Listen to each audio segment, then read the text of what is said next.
प्रिय बंधुओं, धर्म प्रेमी सज्जनों, यदि आत्मा भोजन करती है तो मलमूत्र भी करती होगी। यदि आत्मा भोजन करती है तो मलमूत्र भी करती होगी। ये एक बहुत बड़ा सवाल, बहुत बड़ा प्रश्न है। सज्जनों, कुछ दिन पहले हमने एक आइडियो डाली थी कि आत्मा भोजन करती है। आत्मा भोजन कैसे करती है ये भी हमने समझाया था उसमें। सज्जनों, आत्मा डायरेक्ट दाल चावल नहीं खाती। आत्मा डायरेक्टली दाल चावल सब्जी पूड़ी रसगुल्ले गुलाब जामुन बर्फी मिठाई समोसे आदि नहीं खाती। सज्जनों, आत्मा कैसे ऊर्जा ग्रहण करती है आज हम आप सभी को बताएंगे। और यदि आत्मा भोजन करती है तो मलमूत्र भी करती होगी, इस विषय में भी बताएंगे। आप सभी सत्संग को ध्यान से, प्रेम से, निष्पक्ष भाव से सुनिएगा। इसी संदर्भ में सदगुरु के अनवरत सेवा में और गुरु पूर्णिमा के उपलक्ष्य में, वैसे गुरु पूर्णिमा तो कबीरपंथी नहीं है, ये व्यासदेव का, वेद व्यासदेव का जन्मदिन है, इस दिन मनाया जाता है शायद, तो उन्हीं के उपलक्ष्य में लोग मनाते हैं। हालांकि सभी लोग गुरु पूर्णिमा के नाम से मनाते हैं, गुरु के नाम से मनाते हैं। तो उसी उपलक्ष्य में हमारे भक्त श्री बलबीर सिंह भाटी, जो देहरादून से हैं, विकास नगर देहरादून से, इनके द्वारा और इनकी पत्नी के द्वारा भक्त श्री शकुंतला भाटी जी सदगुरु की सेवा में दान कर रहे हैं। सभी को खूब खूब आशीर्वाद। 22 जून के भंडारे में भी इनका दान आया था, 15 अप्रैल के भंडारे में भी इनका दान आया था। गुरु पूर्णिमा में गुरु को दान कर रहे हैं, खूब खूब आशीर्वाद। सज्जनों, आत्मा डायरेक्ट दाल चावल सब्जी पूड़ी इत्यादि नहीं खाती। आत्मा तक ऊर्जा कैसे पहुंचती, पहले आप इस चीज को समझ ले, फिर उसके बाद आप समझेंगे कि आत्मा जो ऊर्जा ग्रहण करती है उसका मलमूत्र बनता है कि नहीं। सज्जनों, जब हम कोई भोजन ग्रहण करते हैं तो सबसे पहले स्थूल शरीर ग्रहण करता है। हाथ से हम भोजन ग्रहण करते हैं, मुख के द्वारा पेट में जाता है, फिर उसका भोजन पचता है तो उसकी ऊर्जा बनती है। कुछ ऊर्जा मांस बनाती है, खून बनाती है, रक्त बनाती है, लार बनाती आदि प्रकार की जो है शरीर के लिए उपयोगी, जो आपके स्थूल शरीर में उपयोगी चीजें उनको पूर्ति करती है।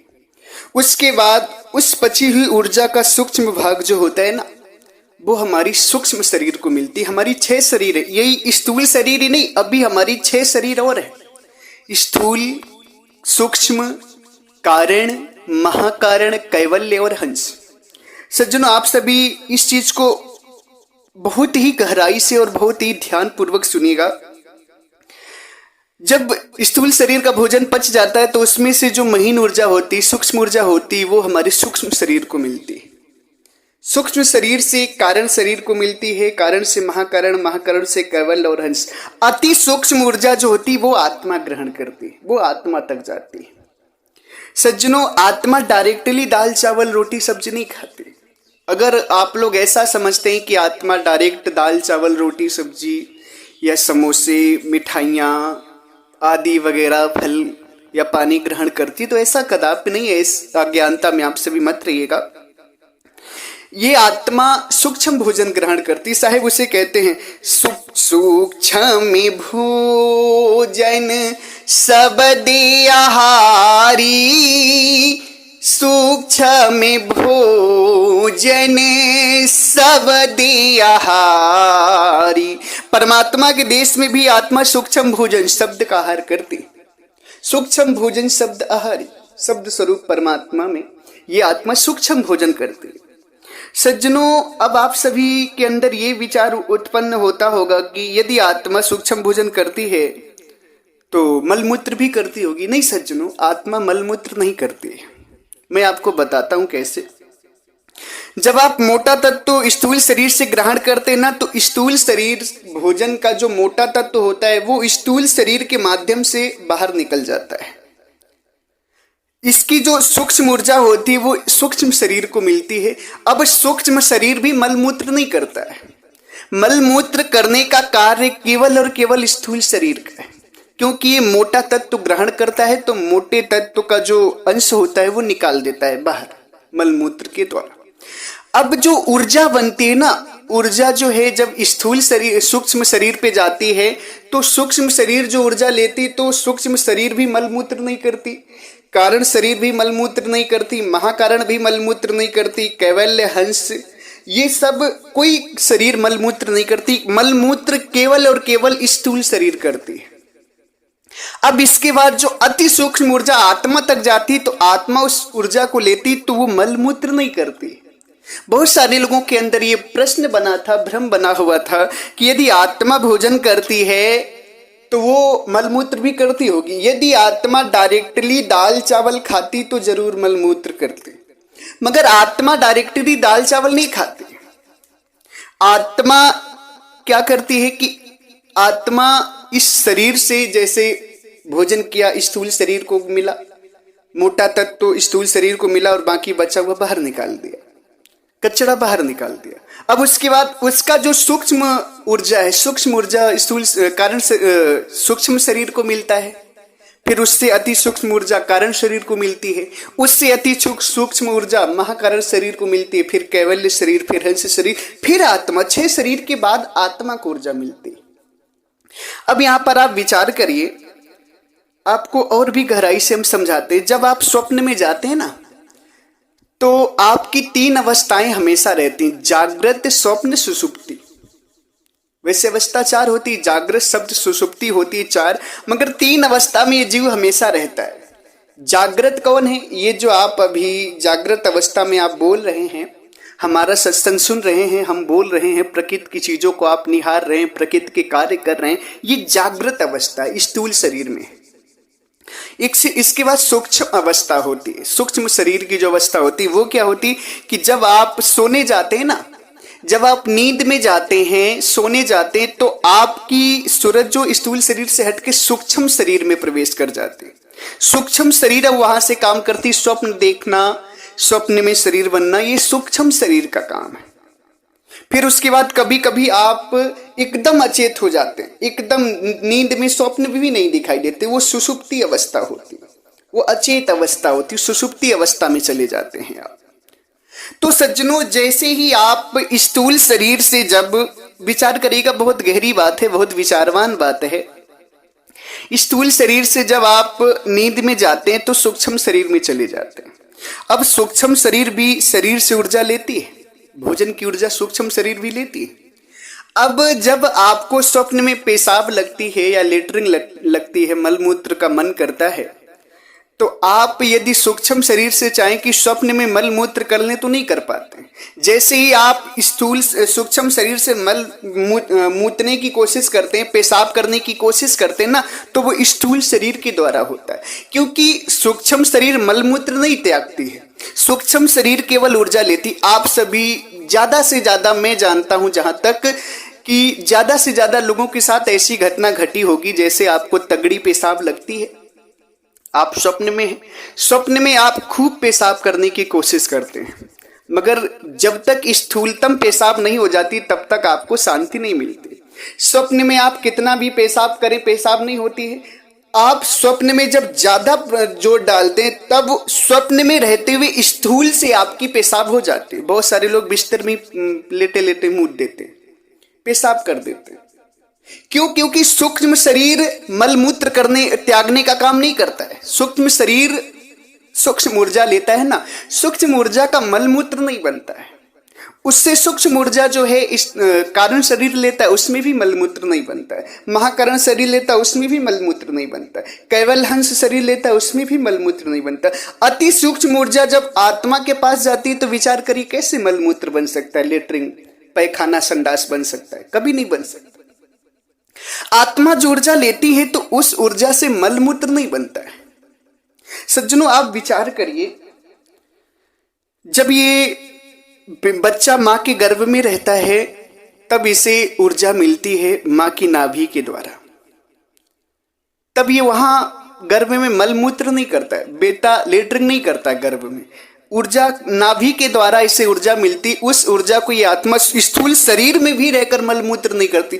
जब स्थूल शरीर से बाहर निकलता है ना, जब ये गर्भ से बाहर निकलता है तब आकर मल मूत्र करता है। मां के गर्भ में बच्चा मल मूत्र नहीं करता है।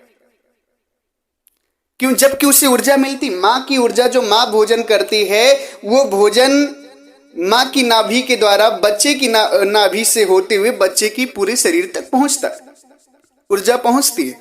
मगर वो ऊर्जा बच्चे को जीवित करने के लिए होती है, बच्चे को पालने के लिए होती, ना कि वो ऊर्जा से उसको मलमूत्र बनता है, मलमूत्र उससे नहीं बनता है। तो जो भी लोग इस चीज को सोचते हैं कि यदि आत्मा भोजन करती है तो मलमूत्र भी बनता होगा, तो आत्मा डायरेक्टली दाल चावल सब्जी रोटी पूड़ी कचौड़ी नहीं खाती। आत्मा स्थूल शरीर भोजन करता है, स्थूल शरीर के बाद सूक्ष्म शरीर में ऊर्जा जाती, सूक्ष्म से कारण में जाती, कारण से महाकारण, फिर कैवल्य, फिर हंस, उसके बाद अति सूक्ष्म ऊर्जा आत्मा तक पहुंचती। और उस सूक्ष्म ऊर्जा का जो है मलमूत्र नहीं बनता है। मलमूत्र करना केवल स्थूल शरीर का कार्य है।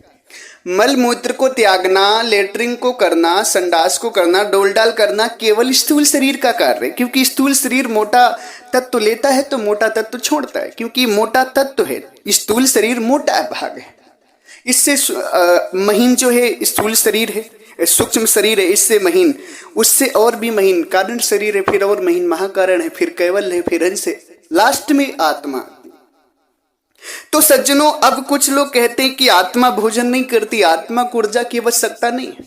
मैं आप सभी से एक चीज कहना चाहता हूं कि आप सभी विचार करिए कि इस शरीर में जब तक आत्मा रहती है तभी तक ये शरीर भोजन भी करता है, बोलता भी है, देखता भी है, सुनता भी है। अब आप सभी विचार करिए कि जैसे ही आत्मा की सूरत निकल जाती है शरीर से, तो इस शरीर बोलता क्यों नहीं, देखता क्यों नहीं, चलता फिरता क्यों नहीं, भोजन क्यों नहीं करता है? आप सभी विचार करिए। जब करने वाला चला गया ना, तो फिर वो, ये तो जड़ है शरीर, शरीर कुछ नहीं करता है, शरीर कुछ नहीं करता है। जो भी है सब आत्मा के माध्यम से हो रहा है, जो भी है शरीर में क्रियाएं सब आत्मा के माध्यम से हो रही। दुख सुख की अनुभूति भी आत्मा ही करती। बहुत सारे लोग कहते हैं कि नहीं, आत्मा को दुख और सुख नहीं होता है। सज्जनों, दुख और सुख आत्मा को ही होता है, आत्मा को ही मुक्त होने की आवश्यकता है, आत्मा को ही कष्ट हो रहा है, तभी आत्मा को मुक्त करने साहेब आते हैं। साहेब कहते भी हैं, तै जियरा बहु तहि दुख पावा, तै जियरा बहु तहि दुख पावा। साहब कहते हैं, जीव तू बहुत दुख पा रहा, जियरा मतलब आत्मा, जीव मतलब आत्मा। अब बहुत सारे लोग आत्मा और जीव में भेद बताने लगते हैं, कहते आत्मा और जीव अलग अलग है। अरे सज्जनों, कभी ऐसा नहीं, आत्मा और जीव एक ही है। आत्मा का पर्यायवाची नाम ही जीव है। उसे कहीं कहीं हंस भी कहा गया है, कहीं कहीं उसे पक्षी भी कहा गया है, कहीं कहीं आत्मा कहा गया है, कहीं कहीं जियरा कहा गया है, कहीं कहीं मनुआ कहा गया है, कहीं कहीं सुग्गा कहा गया है, कहीं कहीं पक्षी कहा गया है, कहीं कहीं रूह भी कही गई है। अब सज्जनों, ये आत्मा के पर्यायवाची नाम है, इनमें कभी मत जाइएगा कि जीव अलग है आत्मा अलग है। हाँ, दशा दो हो सकती है, एक ज्ञान में 10 अवस्था है, एक अज्ञान में अवस्था है। अब अज्ञान में अवस्था को हमारे समाज के लोग जीव अवस्था मान लेते हैं और ज्ञान में अवस्था को आत्मा अवस्था मान लेते हैं। ये गलत है। आत्मा एक ही है, जीव आत्मा एक है, अवस्था थोड़ी अलग अलग है।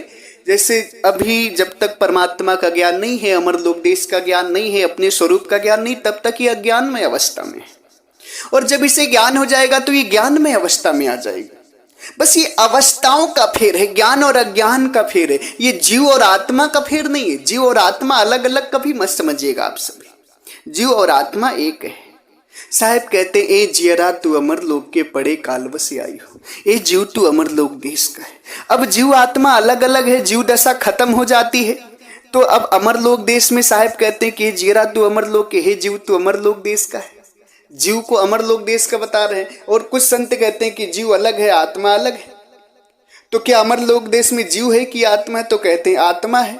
तो जब आत्मा है तो साहेब जीव की बात क्यों करते हैं कि ए जियरा तू अमर लोक, ए जीव तू अमर लोक देश का है? सज्जनों, साहेब इसी आत्मा को जीव भी बोले हैं, इसी आत्मा को आत्मा भी बोले हैं। कहीं कहीं हंस भी बोल दिए हैं, कहीं कहीं मनुआ भी बोल दिए, कहीं कहीं पंछी भी बोल दिए हैं, कहीं कहीं मुनिया भी बोल दिए। अनेक शब्दों से इसको संबोधित किए हैं इस आत्मा को। इसलिए इस भ्रम में आप सभी मत पड़िएगा। सज्जनों, आप सभी विचार करिए कि यदि इस आत्मा को भोजन की ऊर्जा की आवश्यकता नहीं होती तो इस शरीर को पकड़ती क्यों? आखिर इस आत्मा ने शरीर को क्यों पकड़ा है? आत्मा ने शरीर को धारण क्यों किया है? मुझे आप सभी जरूर कमेंट में बताइएगा कि आत्मा ने शरीर को धारण क्यों किया है। आखिर आत्मा ने इसमें देखने की, सुनने की, बोलने की यही व्यवस्था क्यों की? इसमें और व्यवस्थाएं क्यों नहीं की? खाने की व्यवस्था की? आखिर ये 5 स्वभाव के अंतर्गत क्यों ये शरीर पकड़ी है आत्मा? क्योंकि आत्मा इस देश में, इस प्रकृति में बिना शरीर के ना आहार कर सकती है, ना देख सकती है, ना चल सकती है, ना फिर सकती है। ये आत्मा शरीर से ही चल रही है, फिर रही है, आहार कर रही है। इसकी मजबूरी है शरीर पकड़ना। ये प्रकृति में, जब तक प्रकृति में है, ब्रह्म में है, निरंजन में है, प्रकृति में है, सृष्टि में है, तब तक ये बिना शरीर के नहीं रह सकती। ये बिना शरीर के आहार, आनंद विहार केवल परमात्मा में कर सकती है। अब बहुत सारे लोग ना समझ के कारण कहते हैं कि परमात्मा के अमर लोक देश में लेटरिंग होगी, बाथरूम होगा, संडास होगा। सज्जनों, यहाँ पे सूक्ष्म भोजन है। सूक्ष्म भोजन करने के बाद, सूक्ष्म ऊर्जा लेने के बाद आत्मा को लेटरिन बाथरूम करने की आवश्यकता नहीं। अब यहीं पर आप सभी विचार करिए कि केवल स्थूल शरीर जो है ना मलमूत्र करता है, सूक्ष्म शरीर नहीं करता है मलमूत्र। सूक्ष्म शरीर सूक्ष्म ऊर्जा लेता है, इस कारण शरीर का सूक्ष्म ऊर्जा लेता है, उससे भी सूक्ष्म महाकारण लेता है, उससे भी सूक्ष्म स्थूल शरीर लेता है, फिर हंस शरीर लेता है, फिर उसके बाद आत्मा लेती है। मतलब कि आत्मा मलमूत्र का त्याग नहीं करती, लेटरिंग बाथरूम नहीं करती आत्मा। जो भी आप सभी के अंदर ये भ्रम है उसको अपने अंदर से निकाल दीजिए। आत्मा, ये भी भ्रम निकाल दीजिए कि आत्मा दाल चावल सब्जी रोटी खाती है। आत्मा ऊर्जा लेती है। आत्मा क्या लेती है? ऊर्जा। और बहुत सारे लोग जो कहते हैं कि जीव मतलब को दुख नहीं होता है, आत्मा को दुख नहीं होता है। सज्जनों, परमात्मा सदगुरु कबीर साहब आत्मा को दुख होता है तभी चिताने आए हैं, और तभी चिताते भी। शरीर को दुख नहीं होता है। शरीर आत्मा निकल जाने के बाद चाहे काट दो, चाहे गाड़ दो, चाहे जला दो, चाहे कितना भी मारो, तनिक भी आपको रोएगा नहीं। जब तक आत्मा रहती है तभी तक, जब तक आत्मा रहती है तभी तक इसमें क्रिया होती। मारोगे तो रोएगा शरीर। जो भी क्रिया होगी आत्मा के रहने तक होती है।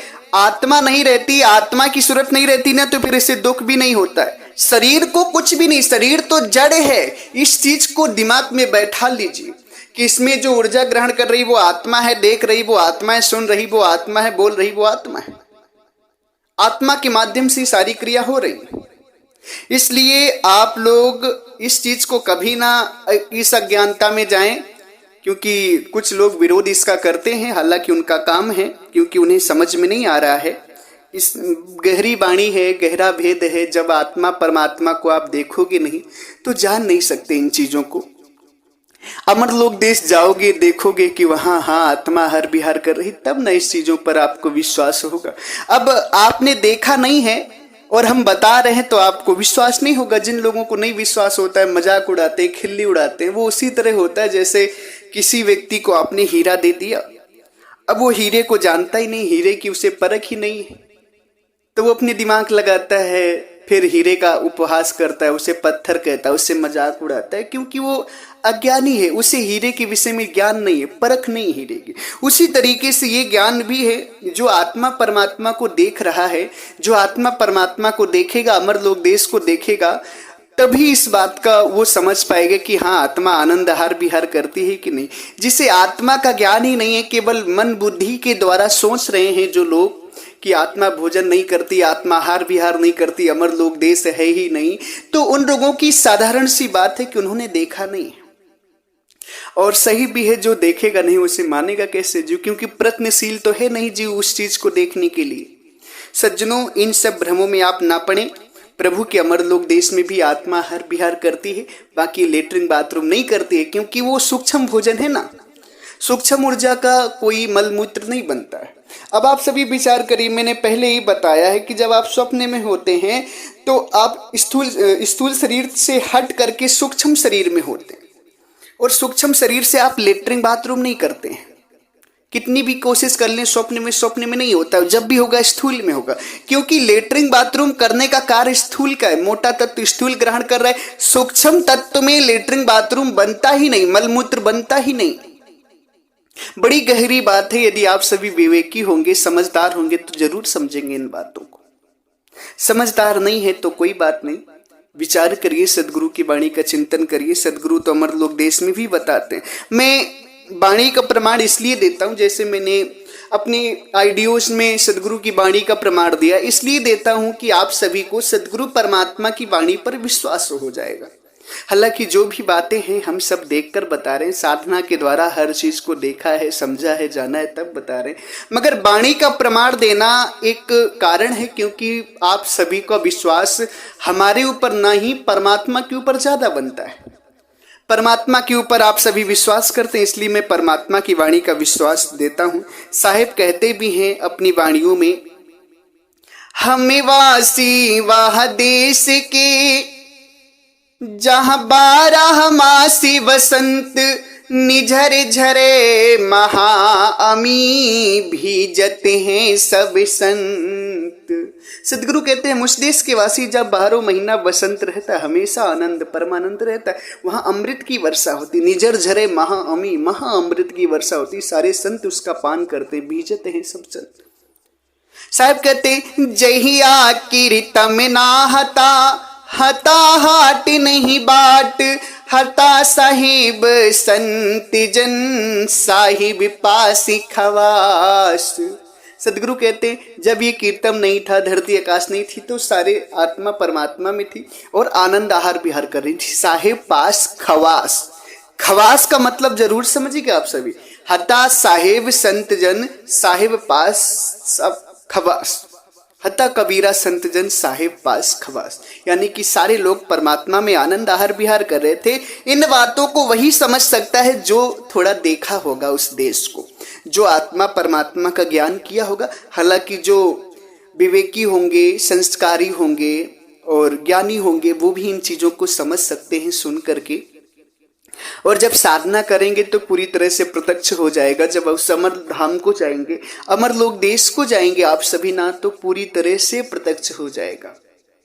थोड़ा दिक्कत वही होती है कि जब हम जिस चीज को साधना नहीं कर पाते, देख नहीं पाते, तो थोड़ा हमें समझ में नहीं आता है। वही कहते हैं ना कि वो लोमड़ी थी, अंगूर नहीं पा पाई पेड़ पर, तो कहने लगी अंगूर बहुत खट्टे थे, जबकि अपनी कमी नहीं देखती कि मैं अंगूर को पा ही नहीं पाई, अंगूर को मैं वहां तक पहुंच ही नहीं पाई, तो लोमड़ी कहती है कि अंगूर बहुत खट्टे थे। वही बात है ना, नाच ना आवे आंगन टेढ़ा। जब हमें नाचना नहीं आता तो हम क्या कहते हैं कि आंगन ही टेढ़ा था, जमीन ही सही नहीं थी, टेढ़ी टाणी थी, इसीलिए हम नाच नहीं पाए। अगर जमीन सही होती ना, टेढ़ी ठाड़ी, आंगन सही होता अंगना, तो हम बहुत अच्छा नाच लेते हैं। ऐसा जीव कहता है नाच ना आवे आंगन टेढ़ा। जब उसे जीव को आत्मा परमात्मा का ज्ञान नहीं है तो वो जरूर कहता है कि आत्मा ही परमात्मा है, क्योंकि ना तो उसे आत्मा का ज्ञान है ना परमात्मा का ज्ञान है। जीव को जब अमरलोक देश का पता ही नहीं है, जब कभी गया ही नहीं है, तो कहता है कि वो होता ही नहीं। जैसे बहुत सारे लोग हैं प्रकृति में, कहते हैं कि मुझे दिखाओ तब मानूंगा, मुझे प्रत्यक्ष दिखाओ तब मानूंगा। प्रत्यक्ष भी दिखा सकते हैं हम, आप साधना करो, प्रत्यक्ष जरूर देखें। अब प्रत्यक्ष आप कहें कि गद्दी में आम जमा दें और तुरंत पेड़ लगाया तुरंत फल मिल जाए, तो ऐसा धरती पर कभी नहीं हो सकता। प्रयत्न आपको करना पड़ेगा, लगन आपको लगानी पड़ेगी, तो सज्जनों तभी आप उस देश को पहुंच पाएंगे। तो जाहिर सी बात है कि यदि आप देख ही नहीं रहेंगे तो कभी नहीं समझ पाएंगे कि आत्मा वहां अमर लोक देश में आनंद विहार आहार विहार करती है कि नहीं करती है सज्जनों। और दूसरी चीज, आत्मा ऊर्जा जो ग्रहण करती है उस ऊर्जा का मलमूत्र नहीं बनता है। वो तो सूक्ष्म शरीर, स्थूल शरीर के अलावा पांचों शरीर मलमूत्र नहीं करती, क्योंकि सब महीन ऊर्जा लेती हैं और उनसे भी अति सूक्ष्म ऊर्जा आत्मा तक जाती है, तो सवाल ही पैदा नहीं होता मलमूत्र त्यागने का। इसलिए सज्जनों इन वाणियों को आप गहराई से समझें, इसी के साथ हम अपनी वाणी को विराम देते हैं। अगर हमारी वाणी वचनों से आप सभी किसी भी संत महात्मा भक्तजन श्रद्धालुओं को कोई भी कष्ट लगा हो या बुरा लगा हो, मेरी बात से दुख पहुंचा हो, तो मुझे क्षमा करिएगा। मैं तो आपको अनुभव गम में विवेक की बात बता रहा हूँ, ज्ञान की बात, सदगुरु परमात्मा के असली सिद्धांत का ज्ञान करा रहा हूँ। मेरी आपसे कोई दुश्मनी नहीं है। अगर पुनः आपको मेरी बातों से थोड़ा सा भी कष्ट लगा हो तो आप सभी के चरणों में सर रखकर मैं क्षमा प्रार्थी हूँ। एक बार प्रेम से बोलिए, सर्वव्यापक सर्व पूजनी परम पिता परमात्मा सदगुरु बंदी छोर कबीर साहिब को साहेब बंदगी साहेब।